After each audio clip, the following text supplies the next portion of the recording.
Hello hello hello, welcome to DNA. मेरा नाम है लव शर्मा, मेरे साथ है अर्पित। और आईपीएल मेगा ऑक्शन बहुत ज़्यादा करीब आ चुका है और काफ़ी सारे बड़े नाम हैं जो इस बार मेगा ऑक्शन में बिकने वाले हैं। उनमें से एक बहुत बड़ा नाम है केएल राहुल, जिसका एलएसजी से नाम जो है हट चुका है और रिटेन नहीं किया एलएसजी ने। काफ़ी सारी कंट्रोवर्सीज हुई थी, जिसमें से हमने ये भी देखा था कि हाँ, उनके जो एलएसजी के ओनर हैं जी। गोयनका साहब, वो भी आके अचानक से थोड़ी इनकी हीटेड आर्ग्यूमेंट टाइप हो गई थी, जहाँ पे केएल राहुल शांत नजर आए थे और वो उसी तरीके के प्लेयर भी हैं। उससे पहले पंजाब से केएल राहुल एलएसजी आए थे, वहाँ पे भी कुछ शायद मैनेजमेंट से कुछ इशू हुआ था।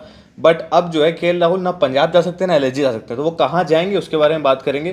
क्योंकि 1500 1550 के आसपास प्लेयर्स जो है वो रजिस्टर्ड हैं और उनमें से बहुत कम प्लेयर्स ऐसे हैं जिन पे मतलब बड़ी बोली लगने वाली है। बिल्कुल। केएल राहुल बहुत बड़ा नाम है उस पर। तो जी। आपको क्या लग रहा है? पहले तो हम तीन टीम्स बताएंगे आपको जिनमें हमको लग रहा है कि वो जा सकते हैं और क्या फॉर्मेशन बन रही है उन टीम्स के हिसाब से। तो जी। पहली टीम अगर अर्पित बताना चाहें आप तो। देखिए, जो सबसे ज़्यादा नाम आ रहा है उनका वो है आरसीबी, क्योंकि आरसीबी को एक ओपनर भी चाहिए, कप्तान भी चाहिए, और कन्नड़ बॉय रह चुके होम कमिंग एक तरीके से हो सकता है केएल राहुल के लिए। और केएल राहुल ने खुद ने भी कहा है कि मैं जाना चाहता हूँ। 2016 जो आरसीबी आपने देखा था कि फाइनल तक पहुंची थी, उसमें केएल राहुल ने ये मेंशन भी किया है अभी एक इंटरव्यू में कि उनका जो सबसे बेस्ट ईयर रहा है आईपीएल में और जो उन्होंने सबसे ज़्यादा टाइम मज़े किए हैं जहाँ पर, वो आरसीबी है।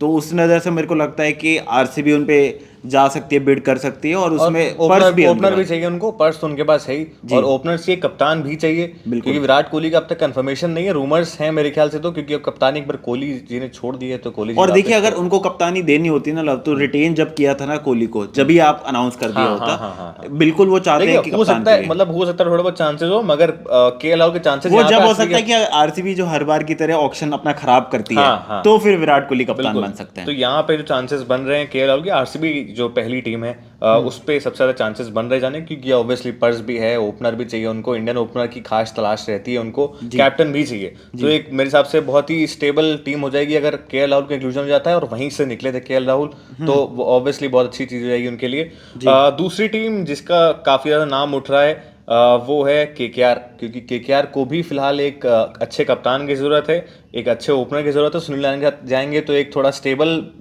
बल्लेबाजी करेगा एक इंसान, और सामने सुनील नारायण को तो आप जानते हैं और वो देखिए, तो। केएल राहुल ने खुद ने भी मेंशन कर दिया है कि मैं वहां पर एलएसजी में फ्रीडम से नहीं खेल रहा था। जो हाँ स्ट्राइक रेट की हाँ बातें उठ रही हैं, हाँ। तो वो खुद चाहते हैं कि अब जिस भी वो टीम में जाए उनको खुल के खेलने की आज़ादी मिले। और हमने ऐसा देखा है लव, उनको ऐसा नहीं है कि शुरुआत से उनकी स्ट्राइक रेट ऐसी रही है। हाँ, जब वो, अगर हम बात करें पंजाब में भी थे तब भी अच्छा जब खेलते थे। पंजाब किंग्स में थे, उनका और बेस्ट टाइम था स्ट्राइक रेट। हमने जी, देखा मयंक अग्रवाल के साथ 200 और 200 रन बना पार्टनरशिप जाते थे। पार्टनरशिप बहुत अच्छी थी। जी। और अगर आप एलएसजी में भी बात करेंगे, जब तक जीजी वहां पे 2 साल थे, वहां पे भी पहला सीजन, दोनों सीजन में उन्होंने प्लेऑफ किया था। पहला सीजन उन्होंने अच्छा खेला था, मगर पंजाब में उनकी स्ट्राइक रेट बहुत बेहतर थी और बिल्कुल। वो प्रेशर हमें नजर नहीं आता था जो एलएसजी में आने के बाद थोड़ा बहुत उनमें नजर आया है लास्ट सीजन में। जी। तो ये केकेआर का भी एक बन रहा है कि वहां पे भी जा सकते हैं, क्योंकि केकेआर को भी ऑब्वियसली एक ओपनर चाहिए, बिल्कुल। कैप्टन चाहिए, तो वहां पे भी केकेआर उनके पीछे जा सकती है। क्योंकि अब पहली प्रायोरिटी केकेआर की मेरे ख्याल से पंत होने वाले हैं, मगर अगर पंत नहीं मिल पाते, जो कि बहुत मुश्किल है मिलना, तो शायद केएल राहुल की क्योंकि तरफ जा देखिए, सकते ऑक्शन हैं। में ऐसा फिक्स पैटर्न नहीं है कि पहले कौन आएगा।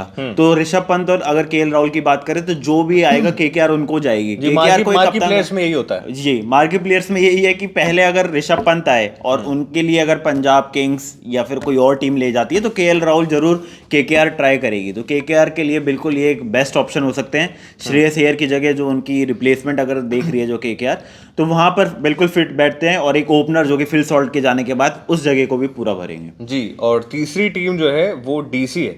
लेकिन एक और चीज आपको मैं ऐड करना चाहूंगा इन्फॉर्मेशन में, कि केएल राहुल ने एक इंटरव्यू में दो और टीम्स के नाम लिए थे। जब वो मेंशन कर रहे थे कि अच्छे एनवायरनमेंट होना चाहिए ड्रेसिंग रूम में, वो दो नाम है सीएसके का और जीटी का।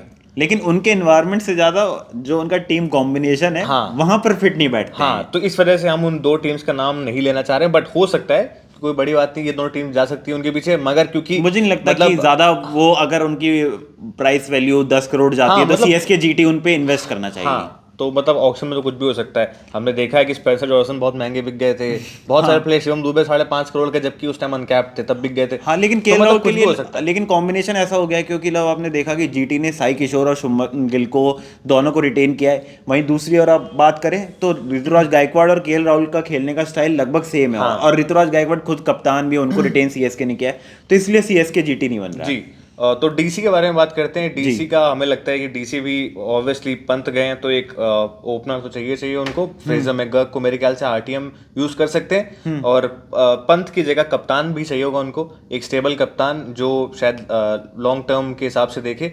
बहुत शॉकिंग था कि पंत को उन्होंने रिलीज कर दिया। शायद पंत शायद कहीं और जाना चाहते थे या जो भी रीजंस हो।